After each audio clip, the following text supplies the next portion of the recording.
जिंदगी का लॉकडाउन जिंदगी बचाने के लिए बच गई है जिंदगी, पर जो जिंदगी बची हुई है वो अब अपने जिम्मेदारी के बोझ तले कहीं दबी जा रही है।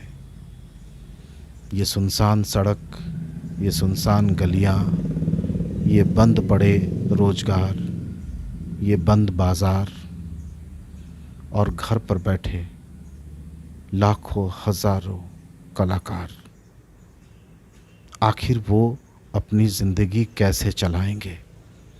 1 साल 4 महीने हो गए, कोई काम नहीं हुआ है, कोई धन उपार्जन नहीं हुआ है, घर की जिम्मेदारी ज्यों की त्यों बनी हुई है। आखिर इस समस्या का समाधान क्या है? आखिर इस प्रश्न का उत्तर क्या है? इस प्रश्न का उत्तर कौन देगा?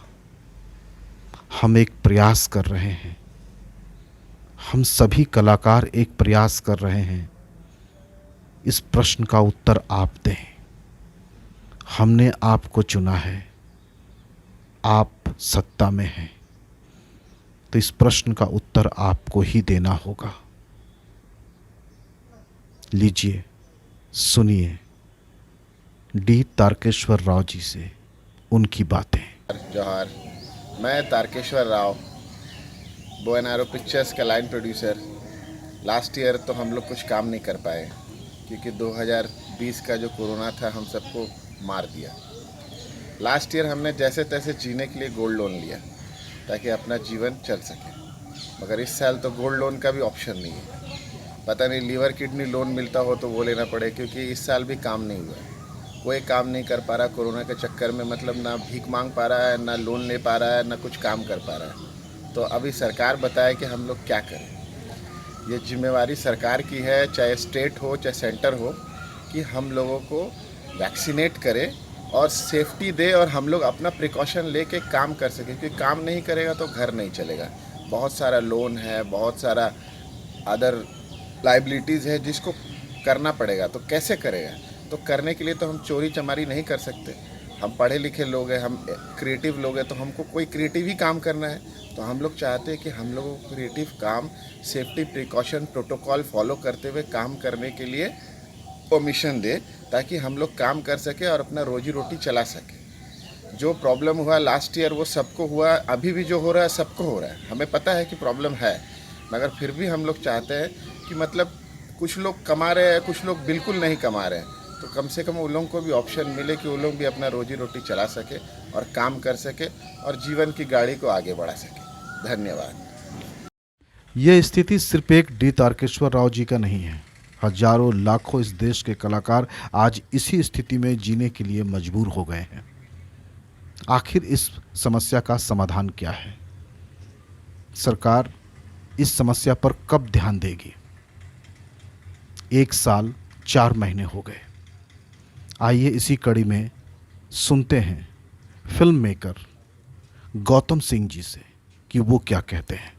मेरा नाम गौतम है। I am from Jamshedpur and पिछले 15 सालों से I been living here in Doha, Qatar, going around the world making films. I have also made some films in Jharkhand. आप जितने भी विकसित देश या राज्य देखेंगे, you will see they have invested quite a lot in their art. Not when they become developed, right in the beginning. Kerala, Karnataka, Tamil Nadu, Maharashtra, Gujarat, Punjab, entire Europe, America, they have invested quite a lot in their art and artists while they were growing. And today, they have managed to have their own distinct identity. They have managed to preserve their languages, they have managed to preserve their identity, they have managed to preserve their history. जहाँ तक झारखंड का सवाल है, कहानी बड़ा ही दुखद रहा है अभी तक. There has been several attempts from some organization, some groups to help the art and artist, government, but it has not been very encouraging. So far, we are now more than 2 decades old state. Not much has happened. I can tell you from my personal experience. So in 2016, I was making a feature film, Hindi feature film. And that's the time when government, Jharkhand government, came up with that subsidy plan. To apply for that, you need to pay 100,000 rupees, 1 lakh rupees. And I did it. And several other people, genuine filmmaker I know from Jharkhand who did it. It's 6 years now. And I have been there several times, and I see a lot of people going there several times. Nothing has happened. कम से कम 5 बार हमारी file गुम हो गई। 6 से 7 बार हमने सारे officials और committee को अपनी फिल्म दिखाई है। सारा प्रोसेस कई बार होके गुजर गया। Now finally in 2019, at the end of 2019, all the approval, all the signatures were done, but still nothing has happened. ये आर्टिस्ट को मदद करना है या आर्टिस्ट को लूटना है? But this happens to the genuine people. The moment I agree to use my sources, to pay somebody, to call somebody, to influence somebody, it will all get fixed. But being a man of principle, I have refused to do so. And the people who have refused to do so have to keep waiting. And those people who are in charge of it, and those committees, which is made up of some political organizations, Karjakartas, they are there to kill the artists. Artists have no energy or time to go after one office to another. If you make them do that, they will not be able to create art. You as a government, you as society need to go to the artist. You need to help the artist. And this is the time you do so. इस corona काल में कलाकार जीने का हक मांग रहा है। उसे जीने का हक मिलना चाहिए। भारत कलाओं का देश है। भारतीय कलाओं का एक विशिष्ट स्थान है पूरे विश्व में।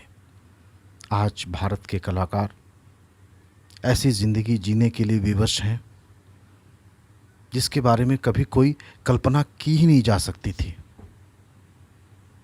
आप कुछ सोचें। आइए इसी कड़ी में सुनते हैं सुदीप्तो आचार्य जी को, जो FTI के पूर्व छात्र हैं और एक फिल्म शिक्षक हैं।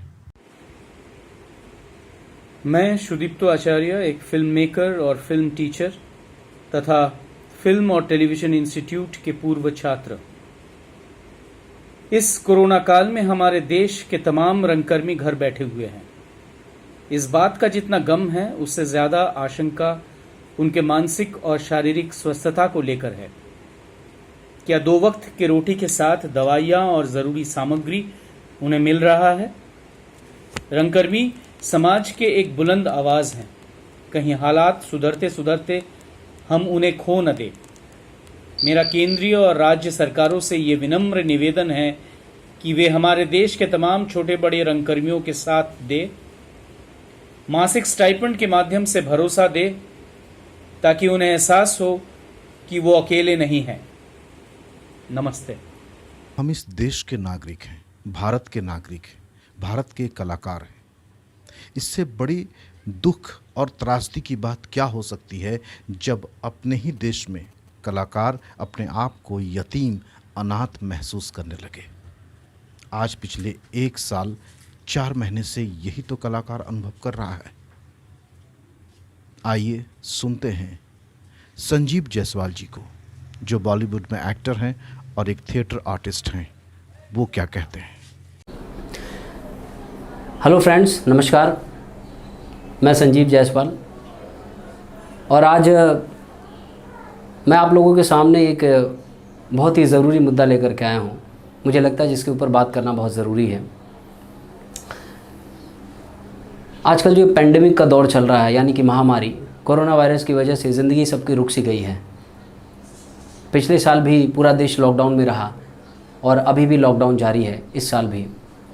इस वजह से बहुत सारे क्षेत्र हैं जिसके लोग बेरोज़गार हो गए हैं, लोगों के पास काम नहीं है, घर चलाने के लिए पैसे नहीं बचे हैं। चूँकि मैं कला के क्षेत्र से आता हूँ, मैं एक कलाकार हूँ, तो मेरे लिए बहुत ज़रूरी है कि मैं इस विषय पर बातचीत करूं कि मेरे साथी कलाकारों के साथ जो फिल्मी दुनिया में हैं या थिएटर की दुनिया में हैं या किसी भी कला क्षेत्र से जुड़े हुए हैं, उनके बारे में बातचीत करूं। मेरे ख्याल से सरकार को हम कलाकारों के ऊपर भी ध्यान देना चाहिए, और जिन कलाकारों के पास पिछले साल भी काम नहीं रहा, इस साल भी काम नहीं है, और दूसरे देशों में अगर आप देख लें, जैसे अमेरिका है, अमेरिका है, लंदन है, यूरोप के देश हैं, जहाँ पर कलाकारों को बेरोज़गारी भत्ता दिया जाता है, यानी कि जिस समय उनके पास काम नहीं है उस समय उन्हें एक उचित धन दिया जाता है ताकि वो अपने घर और परिवार का निर्वाह कर सके उस धन के साथ, उस पैसे के साथ। क्योंकि हम कलाकार ही होते हैं, जब देश में कोई विदेश का प्रधानमंत्री, प्रेसिडेंट का कोई भी आता है तो आप जो कला के क्षेत्र से जुड़े हुए लोग हैं वही अपने संस्कृति को, अपने कल्चर को दर्शाते हैं, पेश करते हैं उनके सामने, जिससे पूरे देश के बारे में पता चलता है। तो मेरे ख्याल से इस समय जो हमारी सरकार है उनकी भी जिम्मेदारी बनती है कि जो लोग भी कला के क्षेत्र से जुड़े हुए हैं उनके लिए भी कुछ ना कुछ वो सोचें, उन्हें भी बेरोज़गारी भत्ता दें, उनके भी घर परिवार हैं वो भी ठीक से अपने घर को चला पाएँ, बच्चों को जो ज़रूरी चीज़ें वो मुहैया करवा पाएँ। तो मेरी ये सरकार से गुजारिश है कि वो इस तरफ भी ध्यान दे और कलाकार को और कला को मरने ना दे। धन्यवाद। तो आइए इस कड़ी में सुनते हैं गौतम शंकर दास जी को, जो एक रंगकर्मी है और साथ ही साथ पत्रकार भी हैं। नमस्कार, मैं परफॉर्मिंग मीडिया फ्रेटर्निटी के एक सदस्य गौतम शंकर दास हूँ। ये लॉकडाउन ज़रूरी था, इससे इन्फेक्शन साइकिल घटा है, रिकवरी रेट्स बढ़े हैं और मृत्यु का दर बहुत कम हुआ है। ये ज़रूरी था। फिर भी हम रंगकर्मियों का, जिन लोगों का एक अभिनय जीविका साधन है, परफॉर्म करना जीविका साधन है,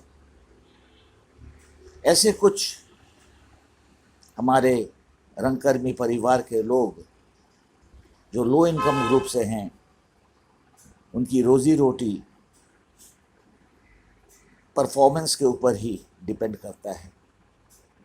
इनमें से कुछ लोग हैं जो बहुत बीमार चल रहे हैं और आर्थिक अवस्था बहुत संगीन होने के कारण उनका इलाज नहीं हो पा रहा ठीक से। बाकी रंगकर्मी जितना हो सके कर रहे हैं, लेकिन कितने दिन तक। मेरी गुजारिश है झारखंड सरकार से कि जिन लोग परफॉर्मिंग मीडिया पर ही डिपेंडेंट हैं,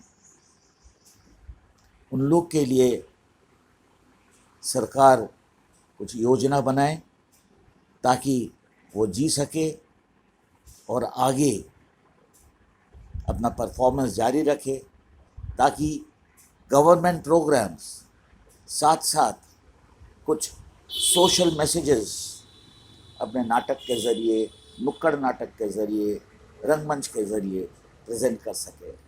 इन द मीन टाइम मेरे रंगकर्म के भाई बहनों को मैं अनुरोध करता हूँ कि be safe, keep others safe.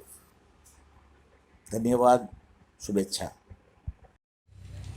इस फिल्म के माध्यम से मैं उन सभी कलाकारों को एक आवाज़ दे रहा हूँ कि आप जहाँ हैं वहीं से एक आवाज़ लगाएं। आज सामूहिक होकर एक आवाज़ लगाने की आवश्यकता है। ये फिल्म बहुत छोटी है, प्रयास बहुत बड़ा करने का है। तो लीजिए सुनिए मनोहर जोशी जी को, वो क्या कहते हैं।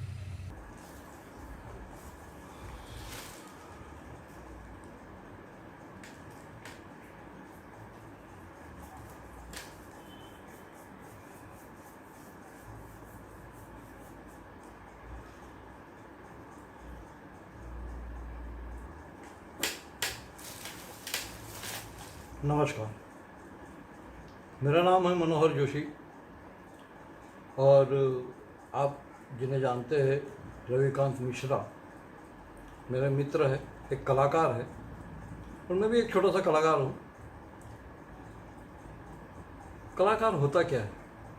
क्या होता है कलाकार? कलाकार वो जीव है जो दुनिया की मनोरंजन की भूख मिटाता है। मनोरंजन की भूख कलाकार मिटाता है। चाहे फिर आप उसे किसी भी कैटेगरी में गिन लीजिए, वो आर्टिस्ट हो सकता है, राइटर हो सकता है, डायरेक्टर हो सकता है, कैमरामैन हो सकता है, म्यूज़िक डायरेक्टर हो सकता है, सिंगर हो सकता है। एक छोटे से छोटा कलाकार जो मनोरंजन बांटता है वो कलाकार है। और कला, मनोरंजन एक ऐसा माध्यम है जिस पे सरकार को सबसे ज़्यादा टैक्स अगर कोई कमा के देता है तो मनोरंजन पे बहुत अधिक टैक्स है भाई। तो आज के इस विपरीत काल में जो कुछ चल रहा है, कलाकार घर पे बैठा है और रंगमंच का कलाकार तो बिल्कुल ही घर पे बैठा है साहब। छोटे मोटे दूसरे उद्योग भले चल रहे हो, मगर जो एक्टिंग के नाम पे जीता है, जिसे और कुछ नहीं आता, एक्टिंग के अलावा वो कुछ नहीं कर सकता, वो आज करीब 1.5 साल होने आया है, रेंग रहा है, जीने के लिए रेंग रहा है। कलाकार ऐसा प्राणी है कि जिसे भीख मांगना नहीं आता, वो मांग नहीं सकता। भिखारी का रोल बाकायदा बहुत अच्छे से कर लेगा, मगर जब कहीं हाथ फैलाने की बारी आती है तो नहीं कर सकता वो, उसके बस का नहीं है साहब। हाँ, वो उम्मीद भरी नज़रों से आपकी तरफ देखता ज़रूर है। तो सरकार वो आपको देख रहा है, चुपचाप खड़ा आपको देख रहा है।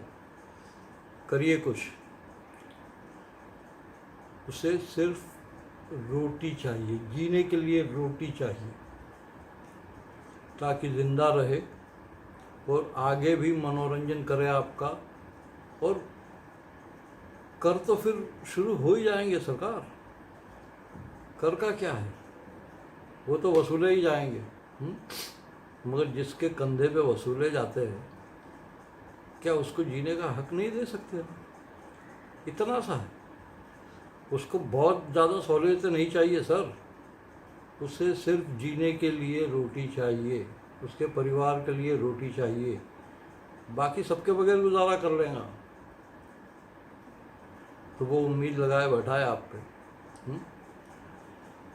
और कलाकार मरना नहीं चाहिए, इससे ज़्यादा क्या कहूँ। सोचिए, सोच का विषय है, आप भी सोचिए। मगर कुछ उम्मीदें हैं आपकी तरफ, कृपया प्लीज़ थोड़ा सा ध्यान दें और कलाकार को ज़िंदा रहने का मौका दें। थैंक यू, धन्यवाद। जय भारत, जय हिंद। विदेश में कलाकारों को इस तरह की फिल्म बनाने की आवश्यकता नहीं पड़ती है। उनको उनका अधिकार उसी तरह मिल जाता है जैसे उनको मिलना चाहिए। भारत में हमें ये फिल्म बनानी पड़ रही है, यही हमारे लिए एक दुख की बात है। किसी मित्र ने कहा कि कलाकार मांगना नहीं जानता, वो देना जानता है। पर आज स्थिति ऐसी हो गई है कि कलाकार मांग रहा है, पर वो भीख नहीं मांग रहा है, वो अपना हक मांग रहा है। और हक मांगने से पहले मिल जाना चाहिए। इसी कड़ी में सुनते हैं रविकांत मिश्र जी को। नमस्कार माननीय प्रधानमंत्री नरेंद्र मोदी जी, नमस्कार माननीय मुख्यमंत्री हेमंत सोरेन जी, झारखंड सरकार। मैं रविकांत मिश्र झारखंड का रहने वाला हूं। पिछले 25 वर्षों से रंगकर्म फिल्म टेलीविज़न के माध्यम से मैं अपना काम कर रहा हूं। महोदय, मैं आपका ध्यान इस बात की तरफ आकर्षित करना चाहता हूं कि पिछले 1 साल 5 महीने से हम सभी कलाकार, भारत के सभी कलाकार जो हैं वो पूर्ण रूप से बेरोजगारी की स्थिति में जी रहे हैं। ऐसी स्थिति में घर परिवार चलाना कितना संघर्षपूर्ण और जोखिम का काम होता है, ये आप बेहतर जानते हैं। महोदय, विदेश में जब लॉकडाउन लगा तो वहाँ के कलाकारों को जिंदा रखने के लिए, वहाँ की कला संस्कृति को जिंदा रखने के लिए उनको बेरोजगारी भत्ता दिया गया। महोदय, ऐसी कोई योजना भारत में हो जाए तो हम सभी कलाकारों को जीने का एक माध्यम मिल जाएगा। अब आप थोड़ी देर के लिए कल्पना कीजिए कि एक आदमी के हाथ पैर बांध दिए गए हैं और उसको एक गहरी नदी में फेंक दिया गया है कि कहा गया कि भैया आप तैरो। हम कैसे तैर सकते हैं? बस ऐसी स्थिति हमारी हो गई है। हम काम कर नहीं पा रहे हैं, धन का उपार्जन हो नहीं पा रहा है और परिवार की जिम्मेदारी बनी हुई है। मैं प्रधानमंत्री जी से निवेदन कर रहा हूं, मैं झारखंड सरकार के मुख्यमंत्री हेमंत सोरेन जी से निवेदन कर रहा हूं कि कृपया इस भयंकर स्थिति पर ध्यान दें। ये वही कलाकार हैं जो देश की कला संस्कृति को संग्रहित करते हैं, विकसित करते हैं और प्रस्तुत करते हैं। कोई देश अगर जाना जाता है तो अपनी कला संस्कृति के माध्यम से भी जाना जाता है। मेरा आप सभी से निवेदन है कि लॉकडाउन के पीछे जो समस्या उत्पन्न हो रही है कलाकारों को लेकर के, उस समस्या पर ध्यान दिया जाए। बहुत बहुत धन्यवाद, बहुत बहुत आभार, नमस्कार।